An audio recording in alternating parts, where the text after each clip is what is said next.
खाटू श्याम मंदिर सीकर राजस्थान में स्थित है। खाटू श्याम का इतिहास बहुत प्राचीन है। आज से लगभग 1000 वर्ष पूर्व में इस मंदिर का निर्माण हुआ था। सीकर जिला मुख्यालय से 43 किलोमीटर दूर खाटू नामक गांव में बाबा खाटू श्याम का प्राचीन मंदिर है। इस मंदिर में भगवान श्री कृष्ण और बर्बरीक की पूजा होती है। खाटू श्याम में बर्बरीक का सिर है, जिसे बर्बरीक ने भगवान श्री कृष्ण के कहने पर दान कर दिया था। कलयुग में खाटू श्याम को श्री कृष्ण का अवतार माना जाता है। खाटू श्याम को हारे का सहारा कहा जाता है, क्योंकि जिसकी मनोकामना कहीं पूरी नहीं होती उसको श्याम बाबा पूरी करते हैं। इस वीडियो में हम आपको खाटू श्याम का इतिहास, कहानी, कथा और खाटू श्याम मंदिर कहाँ स्थित है इसकी पूरी जानकारी देंगे। खाटू श्याम का इतिहास महाभारत काल से है। ये पांडुपुत्र भीम के पौत्र थे, जिनसे खुश होकर भगवान श्री कृष्ण ने इनको कलयुग में अपने नाम से पूजनीय होने का आशीर्वाद दिया था। खाटू श्याम जी का नाम बचपन में बर्बरीक था। घर परिवार, माता पिता और गुरुजन सभी इनको बर्बरीक नाम से ही जानते थे। भगवान श्री कृष्ण ने इनको अपने घुंघरालू बालों की वजह से श्याम नाम दिया था। खाटू श्याम जी को श्याम बाबा, दीनों का नाथ, कलयुग का अवतार, शीश का दानी, खाटू वाला श्याम, हारे का सहारा, लखदातार, नील घोड़े का असवार, खाटू नरेश आदि नामों से भी जाना जाता है। खाटू श्याम को मोरवी नंदन भी कहा जाता है। खाटू श्याम जी की कहानी की शुरुआत मध्यकालीन महाभारत से शुरू होती है। बलवान भीम के पुत्र का नाम था घटोत्कच।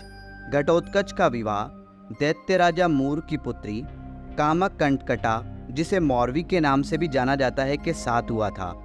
मौरवी और घटोत्कच ने एक पुत्र को जन्म दिया, जिसका नाम था बर्बरीक। बचपन से ही बर्बरीक ने अपनी माता मौरवी और भगवान श्री कृष्ण से युद्ध कला सीखी। बर्बरीक ने भगवान शिव की तपस्या की, जिससे प्रसन्न होकर शिवजी ने उन्हें 3 बाण दिए। ये 3 बाण उनको तीनों लोकों में विजय दिलवा सकते थे। यह वरदान पाकर बर्बरीक बहुत खुश हुए। बर्बरीक अपनी वीरता और शक्तियों के लिए जाने जाते हैं। महाभारत काल में जब कौरव और पांडवों के बीच युद्ध शुरू होने वाला था, तब बर्बरीक अपनी माता के पास गए और युद्ध देखने की स्वीकृति मांगी। इस पर उनकी माता ने उनसे पूछा कि तुम किसकी तरफ से युद्ध लड़ोगे। इस पर बर्बरीक ने जवाब दिया, जो हारेगा मैं उसकी तरफ से युद्ध लड़ूंगा। माता से आज्ञा मिलने के बाद बर्बरीक महाभारत का युद्ध देखने के लिए निकल पड़े। भगवान श्री कृष्ण यह सब देख रहे थे। श्री कृष्ण जानते थे कि यदि बर्बरीक को नहीं रोका गया तो युद्ध का परिणाम पलट देगा। रास्ते में जाते हुए बर्बरीक को श्री कृष्ण ने ब्राह्मण का रूप धारण करके रोका और पूछा, हे बालक, तुम अकेले यह 3 बाण लेकर कहाँ जा रहे हो? तब बर्बरीक ने जवाब दिया कि मैं महाभारत का युद्ध देखने जा रहा हूँ और इस युद्ध में जो हारेगा मैं उसका साथ दूंगा। उपहास पूर्वक श्री कृष्ण ने कहा, सिर्फ 3 बाण के सहारे युद्ध लड़ने जा रहे हो? इनसे तो 3 सैनिक भी नहीं मरेंगे। यह सुनकर बर्बरीक बोल पड़े, हे ब्राह्मण, यह कोई साधारण बाण नहीं है। यह बाण मेरे आराध्य महाप्रभु शिवजी ने मुझे दिए हैं।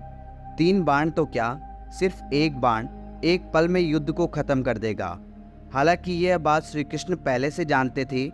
बर्बरीक को रोकने के लिए श्री कृष्ण ने उनकी परीक्षा ली। श्री कृष्ण ने कहा, हे बालक, इस पीपल के पेड़ के पत्तों को भेद कर दिखाओ। तभी बर्बरीक ने एक बाण निकाला और अपने आराध्य का ध्यान करते हुए बाण छोड़ा, जो पीपल के पेड़ के सभी पत्तों को भेदता हुआ निकल गया। बर्बरीक ने ब्राह्मण से पूछा, आप कौन हो और मुझसे क्या चाहते हो? इस पर उस ब्राह्मण ने जवाब दिया कि मुझे दान चाहिए, क्या तुम दे सकते हो? बर्बरीक ने कहा, मांगो, आपको क्या चाहिए? तब ब्राह्मण ने उनका शीश दान में मांग लिया। यह सुनते ही बर्बरीक समझ गया कि यह कोई साधारण आदमी नहीं है। उसने ब्राह्मण को अपने वास्तविक रूप में आने को कहा। तब भगवान श्री कृष्ण अपने असली रूप में बर्बरीक को दर्शन दिए। अपने गुरु को सामने पाकर बर्बरीक धन्य हो गया। तब बर्बरीक ने रात भर भजन किया और दूसरे दिन फाल्गुन शुक्ल द्वादशी को स्नान करके अपने हाथों से बर्बरीक ने बिना देरी किए अपना शीश काटकर भगवान के चरणों में रख दिया। भगवान श्री कृष्ण ने शीश को एक ऊंचे स्थान पर रखा ताकि बर्बरीक महाभारत का युद्ध देख सके। बर्बरीक की दानवीरता से खुश होकर श्री कृष्ण ने उन्हें अपना नाम श्याम उपहार स्वरूप भेंट किया। साथ ही आशीर्वाद भी दिया कि आने वाले युग में तुम मेरे नाम से पूजे जाओगे। जब भी कोई हारा और टूटा हुआ भक्त तुम्हारे पास आएगा, तुम्हारी पूजा से उसके सब काम पूर्ण होंगे। श्री कृष्ण ने बर्बरीक के सिर को एक ऊंचे स्थान पर रख दिया। आज विश्वविख्यात खाटू श्याम मंदिर उसी स्थान पर बना हुआ है जहां पर उनका कटा हुआ सिर रखा गया था। तो यह है खाटू श्याम जी की बेहद अद्भुत कहानी। खाटू श्याम का महत्व कलयुग के साथ साथ बढ़ेगा, क्योंकि भगवान श्री कृष्ण ने इनको आशीर्वाद दिया था कि जैसे जैसे कलयुग बढ़ेगा तुम्हारा यश और लोगों की आस्था बढ़ेगी। आज बाबा खाटू श्याम हारे का सहारा बनकर भक्तों के काम कर रहे हैं और उनके दुख दर्द का हरण कर रहे हैं। खाटू श्याम का महत्व इसलिए भी बढ़ जाता है कि इन्हें कलयुग का भगवान माना जाता है। आस्थावान लोगों के हर काम होते हैं और ऐसा कहा जाता है कि जो व्यक्ति अपने जीवन में अपने दुखों और कष्टों से घिरा हुआ है, अपने जीवन में हार मान चुका है, उसे एक बार अवश्य खाटू श्याम जी की शरण में जाना चाहिए। तो दोस्तों, उम्मीद करते हैं बाबा खाटू श्याम का इतिहास और खाटू श्याम जी की कहानी आपको बहुत पसंद आई होगी। कमेंट बॉक्स में खाटू श्याम धणी की जय लिखकर कमेंट जरूर करें। धन्यवाद दोस्तों।